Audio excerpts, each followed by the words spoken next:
बहुत धन्यवाद करूंगी हमारे आयोजन समिति का, मांगीलाल नीनामा भाई का, कि जिन्होंने मुझे मौका दिया, मुझे अवसर दिया कि मैं अपनी बातों को आपके समक्ष रख सकूं। साथ ही साथ मैं मंच पर आसीन हमारे सभी पुरखों को फिर से एक बार जोहार करना चाहूंगी। भाइयों, ये मंच और ये कुर्सी यह किनको मिलता है? यह जो मंच और कुर्सी है यह आम इंसान को नहीं मिलता। हमारे समाज, हमारे समुदाय के लिए जो लगातार निरंतर लड़ता रहता है, अपने परिवार को, अपने जान को हाशिए पर रखकर, एक तरफ रखकर जो लड़ता रहता है, उसी को यह कुर्सी और उसी को यह मंच मिलता है।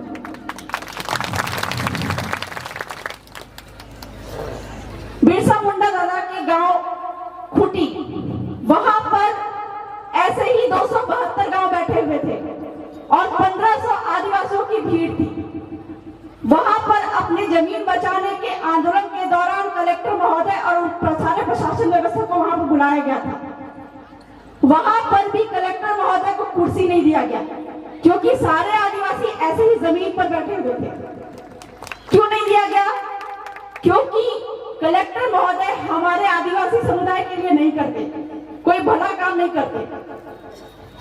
तो यह जो कुर्सी की लड़ाई है, आने वाले दिन में भी जो सत्ता की लड़ाई है, तो हम कुर्सी पर भी उनको ही भेजेंगे जो कि हमारे आदिवासियों की लड़ाई लड़ते हैं।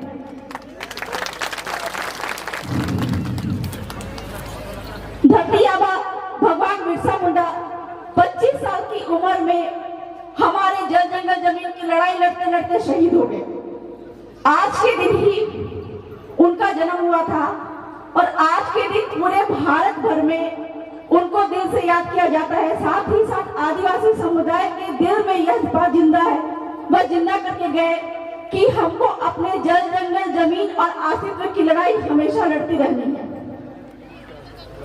बिरसा मुंडा को जब आदिवासियों के जल जंगल जमीन की लड़ाई के एवज में जेल जाना पड़ा था, तब उन्होंने मरते मरते यह बात अपने अनुयायियों को बोल कर गई थी कि मैं तो मर जा रहा हूं और मेरे मरने के बाद मुझे जब जलाया जाएगा तो मेरी राख को उड़ा देना, वो हर एक आदिवासी के शरीर पर गिरेगी और हर एक आदिवासी में बिरसा मुंडा पैदा होगा। इसी कड़ी में अंडमान निकोबार में जारवा आदिवासी समुदाय के यहाँ पे आदिवासियों की जमीन जा रही थी। आदिवासियों की जमीन जा रही थी तो आदिवासियों ने सोचा कि हम अपने जल जंगल जमीन को कैसे बचाएं। तब वहां पे यह उपाय दिया गया कि आपको अगर अपनी जमीन बचानी है तो यहाँ पे भगवान बिरसा मुंडा का जो मूर्ति है उसका अनावरण कर दो। तो वहां के आदिवासियों ने क्या किया, रातों रात वहां पे भगवान बिरसा मुंडा का मूर्ति लगा दिया।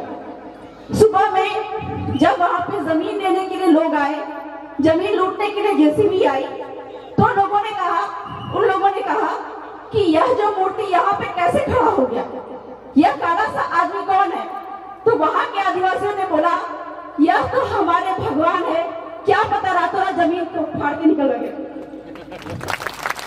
और इस प्रकार से आदिवासियों की जो जमीन थी भगवान बिरसा मुंडा ने बचा लिया।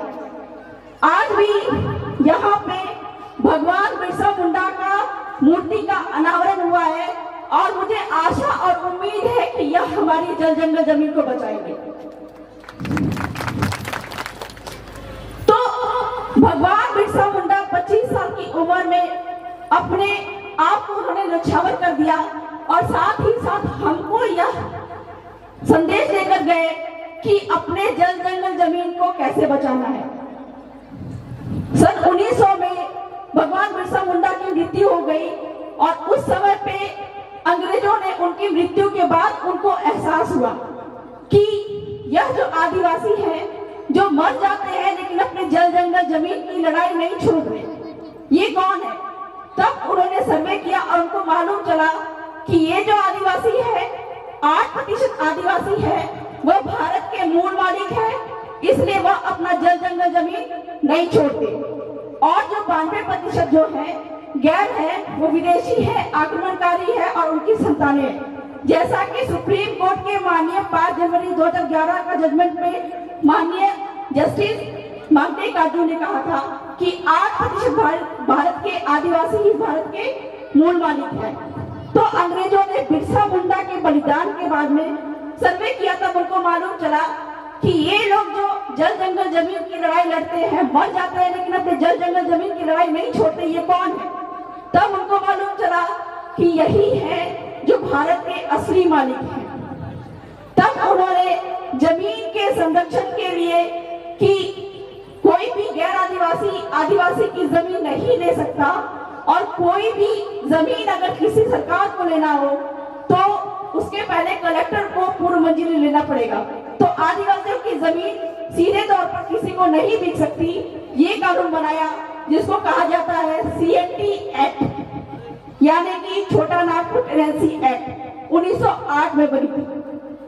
तो इस प्रकार से बिरसा मुंडा ने हमको यह कानून दिलवाया कि हमारे आदिवासियों की जमीन कोई भी नहीं ले सकता। उसी के तर्ज पर 1955 और 1956 में राजस्थान टेनेंसी एक्ट और राजस्थान लैंड रेवेन्यू कोड बना, जिसमें यह बात भी साफ साफ लिखी हुई है कि भीलों की जमीन को किसी गैर को नहीं दिया जा सकता। और जब भी इसी वजह से भारत के संविधान में आदिवासियों के जमीन के विशेषाधिकार हैं। तो हमारे जो पुरखे थे बिरसा मुंडा दादा, ठीक है, दूसरों के जो पुरखे होते हैं, जो अन्य समुदाय के, जो गैर आदिवासियों के जो पुरखे होते हैं, हर किसी के जो पुरखे होते हैं वह अपने समुदाय की रक्षा करते हैं, ठीक है। दूसरे समुदाय के जो पुरखे हैं वो अपने समुदाय को बचाने के लिए जमीन का अधिग्रहण करते हैं। वही हमारे जो पुरखे हैं वो हमारे जमीन का संरक्षण करते हैं। ये मैं कैसे कह रही हूँ? जहां जहां भी हमारा गाथला होता है, हमारे पुरखों का गाथला होता है, हमारे यहाँ पे यह व्यवस्था है कि किसी की मृत्यु होती है तो जमीन में उसका शिरा वापसी करते हैं, पत्थर गाड़ते हैं। यह ना सिर्फ आपके यहाँ पे ये रिवाज है बल्कि पूरे भारत के आदिवासी क्षेत्र में यह रिवाज है कि किसी के पुरखों की जब मृत्यु होती है तो उसका शिरा वापसी या गाथला पत्थर को गाड़ते हैं। इसी गाथला पत्थर की वजह से कोयलकारो डैम की वजह के वहां पे आपका आदिवासियों की जमीन रुक गई। कोयलकारो डैम के नाम पे आदिवासियों की जमीन झारखंड में जाने वाली थी। तो वहां के आदिवासी कोर्ट के सामने गए और कोर्ट के सामने उन्होंने बोला कि हम तो चले जाएंगे, हमको तो यहाँ से विस्थापित कर दोगे, लेकिन हमारे पुरखे जो यहाँ पे जमीन में शीरा वापसी के रूप में गड़े हुए हैं उनको कहाँ से निकाल पाओगे? आप उनको भी उठा के जैसे का तैसा ले जाके दूसरी जगह पे रख दो। तो जिंदा आदमी को तो कहीं और विस्थापित किया जा सकता है, लेकिन मरे हुए पुरखों को कौन विस्थापित कर सकता था? इस वजह से हमारे पुरखों की वजह से हमारे समुदाय की जो सामुदायिक जमीन है, जल जंगल जमीन है, वो वहां पे बच गई। ठीक इसी प्रकार आज बिरसा मुंडा की स्थापना यहाँ पे हुई है। मुझे उम्मीद है कि आप भी इसी प्रकार से अपने जल जंगल जमीन का संरक्षण कर पाएंगे। ना सिर्फ यह एक उदाहरण है बल्कि जहां जहां पे भी आदिवासियों के पुरखों की स्थापना हुई है वहां वहां पे आदिवासी अपने जल जंगल जमीन की सुरक्षा करने में कामयाब हुए। हमको इस संविधान में जो यह जल जंगल जमीन का जो पावर प्राप्त है यह हमको हमारे पुरखों से मिली है। हम बात कर रहे हैं आज बिरसा मुंडा की, लेकिन आपका 1950 के पहले जब भी अंग्रेज यहाँ पर रहते थे, अंग्रेजों के पहले भी मुगल आए थे, मुगलों के पहले भी पुर्तगाल आए थे और बहुत सारे आक्रमणकारियों ने हमारे जल जंगल जमीन लूटने की कोशिश की थी। हमारे पुरखे उनसे लड़कर हमारे समुदाय के जल जंगल जमीन को उन्होंने बचाया और हमको उसी चीज को, जल जंगल जमीन को बचाने का जो कानून है उसको आज भारत के संविधान में डाला गया। कल तक हम अपने जल जंगल जमीन को हमारे पुरखे बंदूक तीर धनुष लेकर लड़ जाते थे, लेकिन वर्तमान में हमको अपने जल जंगल जमीन को बचाने के लिए कागज और कलम का इस्तेमाल करना पड़ेगा, कानून का इस्तेमाल करना पड़ेगा। तो यह जो संविधान में हमारे जल जंगल जमीन के संरक्षण के अधिकार है, सुरक्षा के अधिकार जो दिए हुए हैं, यह हमारे पुरखों ने इसको लिखवाया। हम जो अपने आप को आदिवासी कहते हैं, हम आदिवासी कैसे हैं? अपने रीति रिवाज परंपरा की वजह से ही हम आदिवासी हैं। भारत के संविधान में आदिवासियों को अनुसूचित जनजाति कहा जाता है और अनुसूचित जनजाति होने के 5 विशेषताएं हैं, जिसमें होता है भौगोलिक अलगाव, यानी कि आदिवासी समुदाय बाकी समुदाय से अलग थलग रहता है। दूसरा है आर्थिक पिछड़ापन, मतलब कि थोड़ा कमजोर होते, पैसे कौड़ी से थोड़े कमजोर होते हैं। तीसरा है घुलने मिलने से कतराना, मतलब दूसरे समुदाय से वो घुलने मिलने में कतराते हैं। चौथा है अनूठी बोली भाषा और संस्कृति। पांचवा है आदिम जनजाति गुण, यानी कि आदिवासियों के पास नाचने गाने की अलग रीति रिवाज है। हमारे यहाँ पे जो रूढ़ी प्रथा है, एक बहुत पहले आदिवासियों में प्रथा हुआ करती थी मत्था मड़ा की, मतलब सर के बदले सर। यदि किसी की मृत्यु हो जाती थी तो मृत्यु होने के एवज में सामने वाले जिन्होंने हत्या की है उसका सर लिया करते थे। तो इस तरह की रूढ़ी प्रथा वर्तमान समय में ये रूढ़ी प्रथा तो नहीं चलती है, लेकिन कितने सारे रूढ़ी प्रथा आदिवासियों के पास आज भी बचे हुए हैं। तो धीरे धीरे कल्चर मिक्सचर की वजह से या अन्य तरीकों से आदिवासी अपने रीति रिवाज और परंपरा को भूलते जा रहे हैं।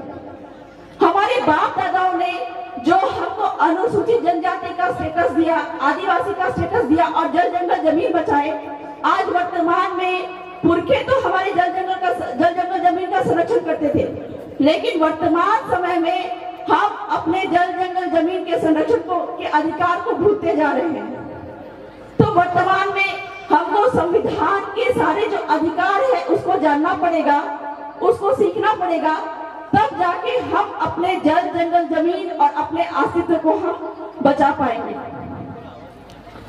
वर्तमान समय में हमारे पुरखे जो थे अपने जल जंगल जमीन को किसी को नहीं दिए थे, उन्होंने हमारे जल जंगल जमीन को कैसे बचाया जाए इसके बारे में उनको काफी जानकारी थी, लेकिन वर्तमान समय में हम जब पढ़ लिख गए हैं तो हमको यह मालूम नहीं है कि हम अपना जल जंगल जमीन कैसे बचाएं। तो भारत के संविधान में जो हमको जल जंगल जमीन बचाने का अधिकार मिला है, सुप्रीम कोर्ट के माध्यम से हमको जो जल जंगल जमीन का अधिकार मिला है, तो हमको इसको सीखना चाहिए, जानना चाहिए। वर्तमान के समय में मैं बहुत ज्यादा तो नहीं बोलूंगी क्योंकि हमारे बीच में बहुत सारे वक्ता बैठे हुए हैं, तो इतना ही कहकर मैं अपनी बोली को विराम देती हूँ कि हमारे पुरखों के नक्शे कदम पर चलकर हमारे जल जंगल जमीन को बचाने के लिए प्रेरित हो। इतना ही कहकर मैं अपनी बोली को विराम देती हूँ। जय जोहार, जय आदिवासी, जय वीर प्रदेश, जय बिरसा मुंडा, जय जनता भीम, जय राणा कुंजा भीम। जोहार।